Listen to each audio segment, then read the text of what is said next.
नमस्कार दोस्तों, आप सभी का हार्दिक स्वागत करता हूं अपने चैनल एम के कस्मेवाल में। दोस्तों, यदि आप चैनल पर प्रथम बार विजिट कर रहे हैं तो चैनल को सब्सक्राइब करें, लाइक करें, कमेंट करें और घंटी के निशान को दबा दें ताकि जब भी मैं अगला वीडियो डालूं तो आपको सबसे पहले नोटिफिकेशन प्राप्त हो सके। दोस्तों, हमने पिछले वीडियो में शिक्षा मनोविज्ञान के जो मनोविज्ञान है उसकी शाखाओं के बारे में अध्ययन किया था, इतिहास के बारे में जाना था, साथ ही उसकी प्रकृति के बारे में जाना था। आज हम शिक्षा मनोविज्ञान जो एक मनोविज्ञान की शाखा है उसके बारे में अध्ययन करेंगे। चलते हैं दोस्तों वीडियो की तरफ। सबसे पहले दोस्तों देखते हैं शिक्षा नामक शीर्षक पुस्तक की रचना स्वामी विवेकानंद ने की थी। अर्थात जो शिक्षा नामक जो पुस्तक थी उसकी रचना स्वामी विवेकानंद जी ने की थी। ध्यान रखना दोस्तों, ये पूछ सकता है। आगे देखते हैं दोस्तों, शिक्षा का आशय, शिक्षा का अर्थ क्या है वो पढ़ते हैं दोस्तों। मानव व्यवहार में परिवर्तन करने वाली प्रक्रिया को शिक्षा कहते हैं। अर्थात यदि कोई बच्चा स्कूल जाता है, स्कूल जाने के बाद उसके व्यवहार में जो परिवर्तन आता है, बच्चा बोलना सीखता है या उसके व्यवहार में परिवर्तन आता है, वही शिक्षा है। बालक बालिकाओं की जन्मजात शक्तियों का विकास करने वाली प्रक्रिया को शिक्षा कहते हैं। अर्थात जो उनके एटीट्यूड जो होता है बच्चों में वो स्वयं में ही होता है, सिर्फ शिक्षक उसको बाहर निकालने का काम करता है दोस्तों, इसलिए उसे शिक्षा कहा जाता है। शिक्षा शब्द की उत्पत्ति संस्कृत की शिक्ष धातु से मानी जाती है जिसका शाब्दिक अर्थ होता है सीखना।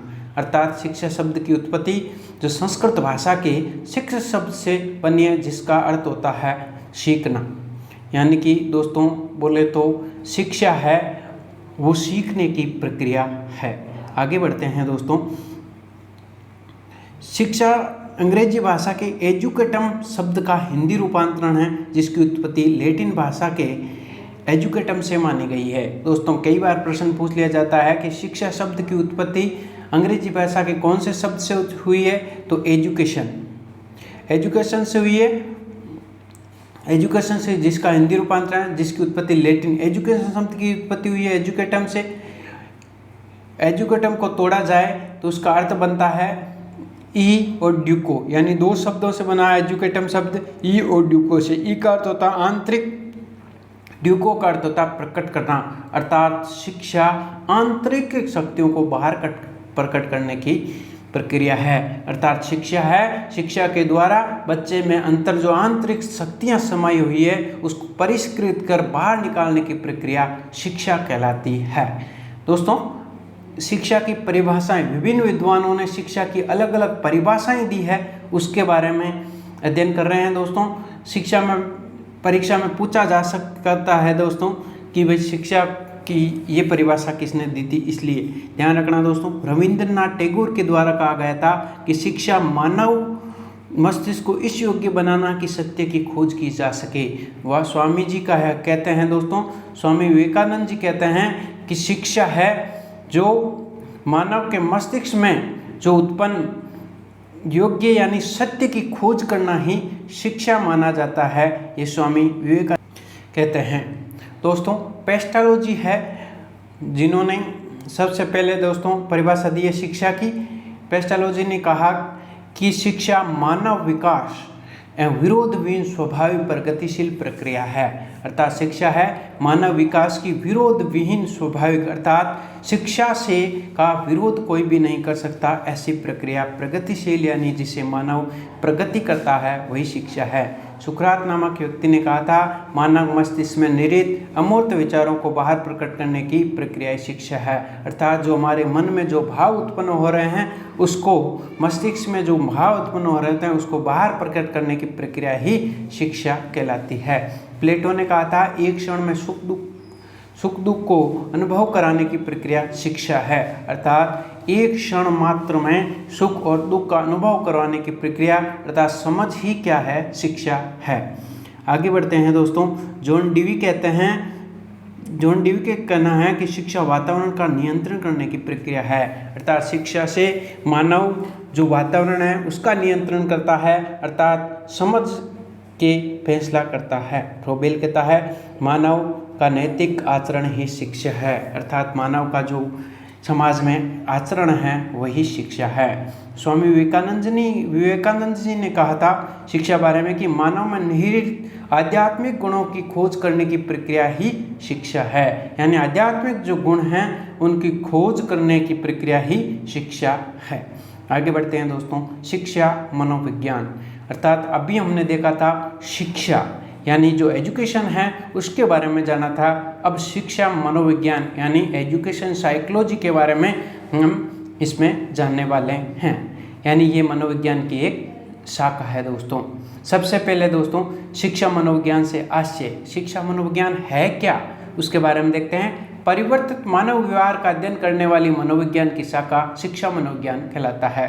दोस्तों हमने शिक्षा का अर्थ देखा था कि शिक्षा है जो मानव के व्यवहार में परिवर्तन करती है, मानव के व्यवहार में परिवर्तन करती है शिक्षा, और जो मानव का व्यवहार शिक्षा से परिवर्तन हुआ है उसका अध्ययन जो करता है वो शिक्षा मनोविज्ञान कहलाता है। यानी कितना परिवर्तन हुआ, कितना हुआ, कितने बच्चे ने जाना, जो ये अध्ययन करती है वो शिक्षा मनोविज्ञान है। देखिए तो परिवर्तित मानव व्यवहार का अध्ययन करने वाली मनोविज्ञान की शाखा शिक्षा मनोविज्ञान कहलाती है। शिक्षा मनोविज्ञान का संचालन 18वीं शताब्दी से माना जाता है। शिक्षा मनोविज्ञान का प्रथम संप्रत्यय जॉन लॉक के द्वारा दिया गया था। जॉन लॉक के द्वारा दिया गया था। जॉन लॉक के अनुसार बालक बालिकाओं का मस्तिष्क कोरी स्लेट की भांति होता है, मैं उसे कुछ भी लिख सकता हूँ। अर्थात बालक बालिकाओं को कोरी स्लेट किसने माना था? जॉन लॉक ने कोरी स्लेट माना था। कई बार प्रश्न पूछा जा चुका है, बालक बालिकाओं को कोरी स्लेट की संज्ञा किसने दी है? तो जॉन लॉक के द्वारा दी गई है। जॉन लॉक के अनुसार बालक बालिकाओं को किसी भी उम्र में कुछ भी सिखाया जा सकता है। कहने का मतलब जॉन लॉक ने कहा था कि सीखने की कोई उम्र नहीं होती है, चाहे बड़ा बूढ़ा हो, किसी भी उम्र में उसे सिखाया जा सकता है। 1890 में विलियम जेम्स ने प्रिंसिपल ऑफ साइकोलॉजी नामक पुस्तक की रचना की थी। दोस्तों पूछ सकते हैं प्रिंसिपल ऑफ साइकोलॉजी नामक पुस्तक की रचना किसने की थी?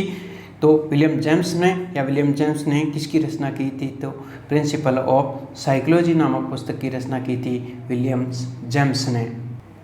आगे बढ़ते हैं दोस्तों, 1898 में थॉर्नडाइक ने एनिमल इंटेलिजेंसी नामक पुस्तक की रचना की थी। किसने की थी दोस्तों? एनिमल इंटेलिजेंसी नामक पुस्तक की रचना की थी थॉर्नडाइक नामक विद्वान हुए थे उन्होंने। आगे बढ़ते हैं, 1899 में विलियम जेम्स द्वारा टीचर टू टॉक नामक पुस्तक की रचना की गई थी। ये दोस्तों पुस्तकों की है तो आपको याद रखना है, फैक्ट को समझना है। पुस्तकों के बारे में प्रश्न पूछा जा सकता है दोस्तों, उसके बारे में ध्यान रखना।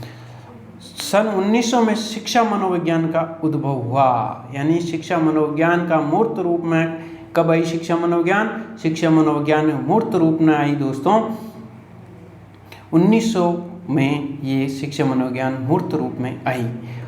1903 में थॉर्नडाइक द्वारा शिक्षा मनोविज्ञान नामक पुस्तक की रचना की गई एजुकेशन साइकोलॉजी की। ध्यान रखना दोस्तों, एजुकेशन साइकोलॉजी नामक या शिक्षा मनोविज्ञान नामक पुस्तक की रचना की थी थॉर्नडाइक ने कहा था। किसने की थी? थॉर्नडाइक ने। आगे बढ़ते हैं, 1920 में शिक्षा मनोविज्ञान का वास्तविक स्वरूप प्रकट हुआ। ध्यान रखना दोस्तों, कब प्रकट हुआ? 1920 में शिक्षा मनोविज्ञान वास्तविक स्वरूप प्रकट हुआ था दोस्तों 1920 में। 1900 में तो उद्भव हुआ था और 1920 में वास्तविक स्वरूप प्रकट हुआ था। आगे बढ़ते हैं दोस्तों, 3 लोगों के सहयोग से, अर्थात वास्तविक जो स्वरूप था, शिक्षा मनोविज्ञान को वास्तविक स्वरूप में लाने का श्रेय किसको दिया जाता है? थॉर्नडाइक को, जड़ को और टर्मन को। ये 3 वैज्ञानिक थे, इनको श्रेय दिया जाता है क्योंकि दोस्तों थॉर्नडाइक ने शिक्षा मनोविज्ञान नामक पुस्तक की रचना की थी। 1922 में थॉर्नडाइक द्वारा CAVD तत्व का प्रतिपादन किया गया। दोस्तों ये प्रश्न कई बार पूछा जा चुका है कि किस मनोवैज्ञानिक ने CAVD तत्व का प्रतिपादन किया? तो CAVD तत्व का प्रतिपादन करने वाले का नाम है दोस्तों थॉर्नडाइक। याद रखना, थॉर्नडाइक ने ये तत्व दिया था। थॉर्नडाइक ने शिक्षा के क्षेत्र में समरूप तत्व और उपयोगिता सिद्धांत का प्रतिपादन किया। कौन से सिद्धांत का? समरूप तत्व और उपयोगिता सिद्धांत का थॉर्नडाइक ने प्रयोग किया था। अब शिक्षा मनोविज्ञान की परिभाषाएं अलग अलग विद्वानों ने अलग अलग परिभाषाएं दी है, उसके बारे में जानते हैं दोस्तों। सबसे पहले क्रो एंड क्रो के अनुसार बालक के जन्म से वृद्धावस्था तक के अनुभवों की व्याख्या एवं वर्णन करना ही शिक्षा मनोविज्ञान है। अर्थात क्रो एंड क्रो कहते हैं कि बालक के जन्म से लेकर वृद्धावस्था तक, यानी जब तक वो दिवंगत आत्मा को नहीं पहुंच जाता, उसके बीच में जो भी अध्ययन किया जाता है वही शिक्षा मनोविज्ञान है। काल्पनिक कहा जाता है मनोविज्ञान के नियमों और सिद्धांतों के शिक्षा के क्षेत्र में अनुभव करना ही शिक्षा मनोविज्ञान है। ये काल्पनिक ने कहा था कि मनोविज्ञान के नियमों और सिद्धांतों का शिक्षा के क्षेत्र में अनुप्रयोग करना ही शिक्षा मनोविज्ञान है। दोस्तों, परिभाषाओं को रोज जब पढ़ेंगे, एक बार आप पेज में लिख दीजिए और सुबह सुबह एक बार बोल दीजिए, आपको 10 दिन में मुफ्त ज़बानी याद हो जाएगी। दोस्तों, स्किनर कहता है शिक्षा मनोविज्ञान सीखने सिखाने की प्रक्रिया का अध्ययन है। सीखने सिखाने की प्रक्रिया का अध्ययन शिक्षा मनोविज्ञान है, ये कहा था स्किनर ने। दोस्तों, आगे बढ़ते हैं। स्किनर ने एक और परिभाषा दी है, शैक्षणिक परिस्थितियों में मानव व्यवहार का अध्ययन करना ही शिक्षा मनोविज्ञान कहा जाता है। अर्थात जहाँ पर शिक्षा की बात आती है और वहाँ पर अगर मानव व्यवहार का अध्ययन किया जा रहा है तो वहाँ शिक्षा मनोविज्ञान होगा, ये स्किनर का कहना है। स्किनर ने बहुत सारी परिभाषाएं दी है। शिक्षा मनोविज्ञान का संबंध शिक्षण एवं अधिगम से है। अर्थात शिक्षण यानी पढ़ाना और सीखने से ही शिक्षा का अनुभव है, ये कहा था स्किनर ने। स्किनर जी और कहते हैं, स्किनर के अनुसार शिक्षा मनोविज्ञान शिक्षक की तैयारी की आधारशिला है। अर्थात शिक्षा मनोविज्ञान शिक्षक ने कितनी तैयारी की है उसकी आधारशिला ही शिक्षा मनोविज्ञान है। आगे बढ़ते हैं दोस्तों। जेम्स ड्रेवर का कहना है कि शिक्षा मनोविज्ञान में मनोविज्ञान के नियमों एवं सिद्धांतों की खोज के साथ साथ शैक्षणिक समस्याओं का समाधान भी किया जाता है। दोस्तों, पिल्क महोदय के अनुसार शिक्षा मनोविज्ञान शिक्षा का विज्ञान है। आगे बढ़ते हैं दोस्तों। मनोविज्ञान के नियमों और सिद्धांतों का सर्वप्रथम शिक्षा के क्षेत्र में अनुप्रयोग करने का श्रेय रूसो को जाता है। दोस्तों, ये याद रखना बहुत इंपॉर्टेंट फैक्ट है कि मनोविज्ञान के नियमों और सिद्धांतों का सर्वप्रथम शिक्षा के क्षेत्र में अनुप्रयोग करने का श्रेय रूसो को जाता है। ध्यान रखना, अपनी जो इमाइल पुस्तक है उसमें इन्होंने सबसे पहले सिद्धांतों का प्रयोग शिक्षा के क्षेत्र में किया था। रूसो कहता है कि बालक का एक पुस्तक के समान होता है, बालक एक पुस्तक के समान होता है, अतः प्रत्येक शिक्षक को उस पुस्तक का अध्ययन करना चाहिए। अर्थात रूसो कहता है कि बालक का प्रत्येक व्यक्ति को, प्रत्येक शिक्षक को बालकों का अध्ययन करना चाहिए। बालक पुस्तक के समान है। प्रश्न पूछा जाता है कि बालक को पुस्तक की संज्ञा किसने दी थी, तो रूसो ने दी थी। आगे बढ़ते हैं दोस्तों। प्रथम शैक्षणिक मनोवैज्ञानिक थॉर्नडाइक है, क्योंकि उन्होंने एजुकेशन साइकोलॉजी नामक पुस्तक की रचना की थी, इसलिए उन्हें प्रथम शैक्षणिक मनोवैज्ञानिक का दर्जा दिया जाता है, थॉर्नडाइक को। शिक्षा मनोविज्ञान के जनक थॉर्नडाइक माने जाते हैं। दोस्तों, आज के लिए इतना ही। चैनल को सब्सक्राइब कर ले। अगला वीडियो आएगा अपना अधिगम। आपको अधिगम क्या है, अधिगम के क्षेत्र, साथ ही अधिगम के सिद्धांत अच्छी तरह से इंटरेस्टिंग तरीके से आपको इस चैनल पर समझाया जाएगा।